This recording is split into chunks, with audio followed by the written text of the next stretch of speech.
Rendez-vous sur le www.privi-ouest.fr.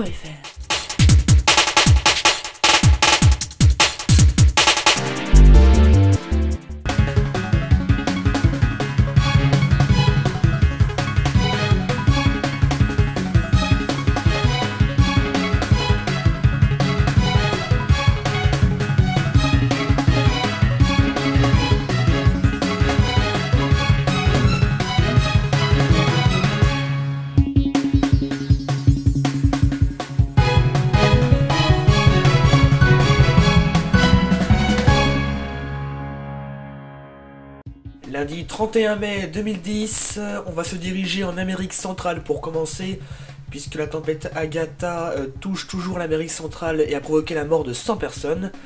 Et puis nous verrons également quand parler de canicule pour un pays. On prendra l'exemple de Nantes, car il existe un risque de canicule pour le mois d'août. Et enfin nous finirons avec un point sur les températures de ce dimanche.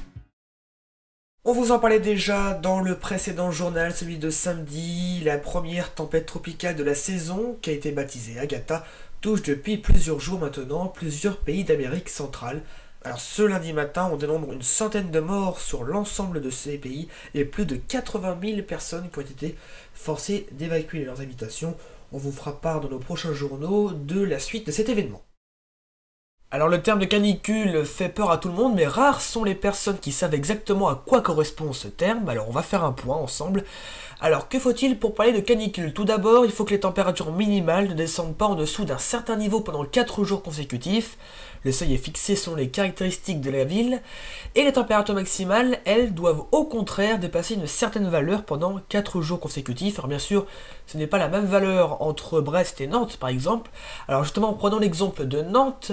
Eh bien à Nantes, il ne doit pas faire moins de 19 degrés la nuit, mais en revanche, il doit faire plus de 35 degrés en journée, et ce pendant 4 jours consécutifs.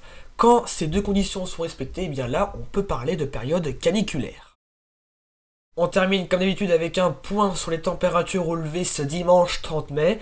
Elles étaient à quelque chose près de saison, avec 16 degrés à Brest, tout comme à Cherbourg. On avait 17 à Alençon ainsi qu'à Chartres, 19 à Angoulême, 20 degrés à Niort ou encore La Roche-sur-Yon, 21 degrés à Nantes et à Tours, et une maximale de 22 degrés pour Châteauroux dans l'Indre et Angers dans le Maine-et-Loire.